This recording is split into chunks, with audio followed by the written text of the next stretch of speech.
Are you hesitant in starting a nutrition business because of all of the unknowns and afraid of all the pitfalls of what could go wrong?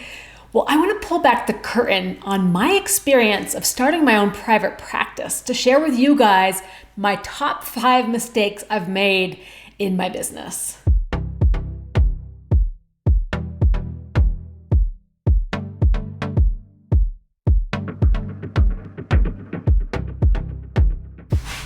Hey folks, I'm Amy Hager. I'm a registered dietitian in private practice with a focus on telehealth and taking insurance. But I got my process started about 7 years ago, and I definitely had quite the learning curve on getting my business started. So let's get into it. It can be nerve-wracking to get started on your own, especially when you know that your major skill set isn't in business. It's more in the side of clinical or in the side of counseling. So when you have those unknowns, it can really produce a lot of anxiety about how to go about getting started. But I think with the right determination and a can-do attitude and a willingness to learn along the way, you can really get things going even without a business degree if you're starting your own nutrition business. Overall, I'd say I had a pretty good experience getting my private practice started.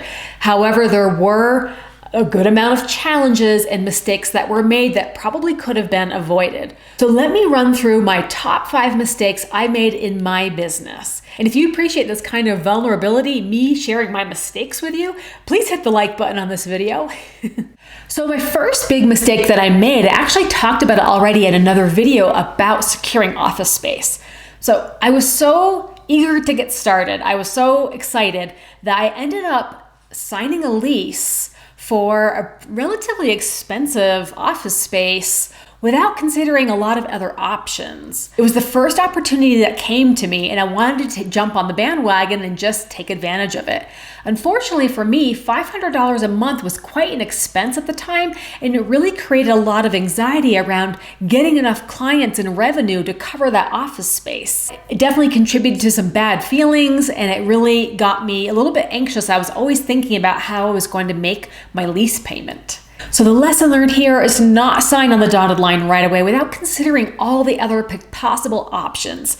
Had I really stopped to think about it, I could have had a lot of options for office space that were either reduced in fee or even free. As much as I get excited about things, sometimes that can spur me into action a little bit too quickly, and slowing down to consider everything available to me would have been the better option. My second biggest mistake was not having clear and defined terms and conditions for my clients regarding my services. So what I mean by this is that because I take insurance, a lot of times I'm checking benefits for them and I'm letting them know that the service can be covered. But sometimes it's not covered at 100% and the client still needs to pay a portion, like part of a copay or a deductible. Sometimes it comes to a surprise to the client that their deductible is really high and that they have to pay for the entire visit. And what can happen is that if you don't have that spelled out in your agreement that they may be liable for some type of fee, or you don't have a credit card on file, it can be really hard to get the client to pay after the fact, especially if you've already seen them. The other thing that can happen is that if you have a client that doesn't show up, or they don't show up multiple times, we call that a no-show. And it's not uncommon for a lot of places to have a fee for someone that does not show up to their appointment. In fact, I had this as a loose terms and conditions, but it wasn't something that I enforced. And I really felt like I was doing myself a disservice as a business person to not collect that fee from someone when they did not show up to my appointment. Lesson learned, have a clear policy on the fact that the client will be responsible for additional fees that are not covered by insurance, even if that's the entire visit, and that there's a no-show policy that a fee will be incurred for anything that's not canceled within 24 hours, and have that credit card on file. That's something you want to do really at the beginning of your relationship with a client, even before the first visit. So if the event happens that you need to collect a fee, that can be done and processed without a lot of trouble. And just reinforce that policy at the very first session so that they stay aware of it. Because sometimes when clients sign agreements, they're not really reading all of the fine print. That would have saved me a lot of headache and a lot of hundreds of dollars not collected. The third area that I feel like could have been a lot better in my business was to ask for more referrals from my current clients. So I think of it more as a missed opportunity than a mistake exactly. But because I focused more time developing relationships and long-term relationships with my clients. Like I would see clients for several months at a time. I never really took the opportunity to ask my clients if they had friends or family or other connections that might be interested in my services. This could have been a really easy way to do additional marketing for my business without a lot of effort. When you establish that relationship with your client and you build up the trust and the rapport and your reputation, you have a really strong relationship, and you can position yourself as someone that can be another resource and offer resources to more people in their lives that might benefit from it. Lesson learned, don't be afraid to ask for referrals or to be a resource for somebody else from current clients. If you're giving them a good experience, they're going to be more than happy to recommend you, but sometimes it takes you asking for that recommendation to make it happen. And the fourth major mistake I regret in my career is not looking into telehealth immediately when I moved to Colorado. So I started my practice in North Carolina. It was an in-person office practice. And then when we moved to Colorado, I wasn't in the same position where I could have that office space right away. In fact, I was living very rurally, and I didn't think I was into the idea of traveling to a more densely populated area in order just to have an office. But at the time, and I did not know this, telehealth was alive and well in Colorado already. Had I taken the time to connect to more professional resources or professional organizations such as the Colorado Association for Nutrition and Dietetics, I probably could have learned this information sooner rather than later.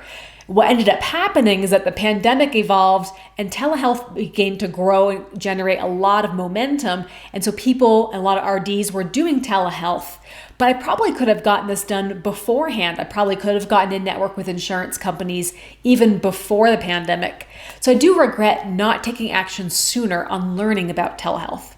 Lesson learned, don't ignore your professional associations and your professional connections to get information that you need if you're curious about alternate ways to do your business. But my biggest mistake in starting my nutrition business, I believe, is actually not getting started sooner. I remember being so unhappy in my previous job. I was just so miserable in that state of just not wanting to be there anymore that I was kind of grasping at straws, looking at different ways to kind of get out of it. But I didn't have to find that exit strategy right away. I could have been taking baby steps all along to build up my own business. I do realize that you sometimes have to get uncomfortable in order to initiate the action steps of change, but I wished I had talked to more RDs about getting started in self-employment, in private practice, in taking insurance. I wish I had done a partnership earlier with my gym so I could promote my services even if I was working full-time. I could have built up clientele and had more clientele to work with